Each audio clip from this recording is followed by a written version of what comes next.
Yeah, where did this kid come from where he experienced this funeral, didn't cry and felt guilty about it because his mom was crying because it's her dad. Yeah. And then all of a sudden something happens and you're in a world where the grandfathers still exist and your mom thinks it's insensitive to even think that way. Don't speak of these things because they may happen, because they always do. We're always going to die at some point. Some of us just don't have to go through our grandfather's funeral twice. A way to bring it down there, Christian. Hey, just in case anyone was wondering, we're all going to die. But the second time he could cry and then his mom will feel better. Yeah. See? You can cry if you want to. You can leave your friends behind. It's your grandfather's party. Sure. It just stepped on my headphone and almost ripped my head off. Nice. You really do be like that. Okay, this next one comes to us from Svab Kurva. I have had, for pretty much as long as I can remember, a distinct memory of causing my dad to break his leg when I was about 6 or 7. I was running in circles throughout my house. I even remember I was in a little night dress kind of thing, and my dad was chasing me, trying to catch me to get me in bed, when he slipped on a piece of paper on the kitchen, fell and broke his leg.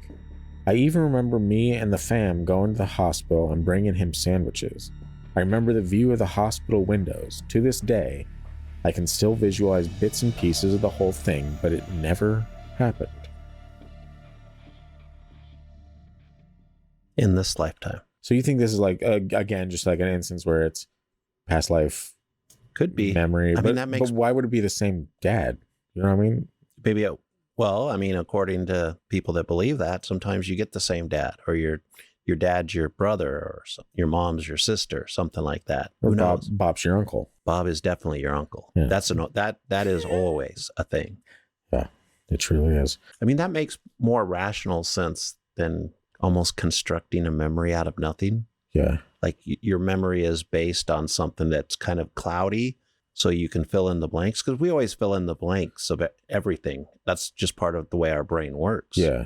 Like that thing where you can read that whole paragraph or bunch of sentences without a bunch of letters in it, and we read it fine. Yeah, I'm actually there's one, this is the original post that I found some of these stories on, and this was by Catoid. She says, I don't have many false memories, but the one I remember the most clearly is I was about 11 or 12 years old and was one of the last kids to leave the dining room at school one day. At my school in the UK, there was a lunch timetable per year group, but I think I had lunchtime activity, so went in fairly late. So I showed up late for school lunch. Right. That took a lot for me to get to that. But I left on my own and walked through the bit where the staff served the food, and I very clearly remember one of the ladies blocking my path, standing over me and very angrily saying, "Oh, I suppose you've been stuffing your face then." Weird. Before sort of sneering at me and letting me past.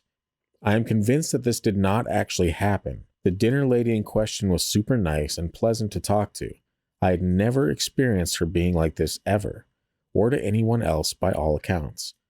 I rushed to my form room for registration after this quote happened, and was very upset about it and told my friends, who were all very surprised that it happened. Might sound like nothing to most people, but it has stuck with me ever since. I'm 25 now, and I get a very weird sense of dread and confusion when I think about it.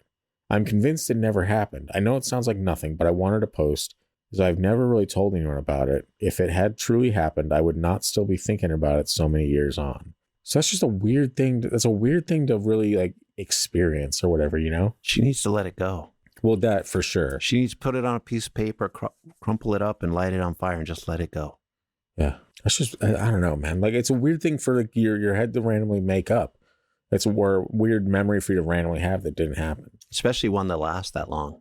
25 years, yeah. Well, dude, this, like, my thing has lasted 12, 13 years already. 12 years, 13, 12. I don't know how old I am anymore. Oh, it's a while. Yeah. So. That happens as you get older. Yeah. What's my age again? Blink-182 reference. Again. Classic. Man, how many other songs made a reference in this podcast? Probably another 4. Yeah, too many. I'll probably at least cover all the small things. You can cover all the small things. Yeah. I want to go the Depeche Mode route and not have to hear well, nothing. Good news for you. You actually referenced one of Blink-182 songs in that last sentence. You said go, and that's a Blink-182 song.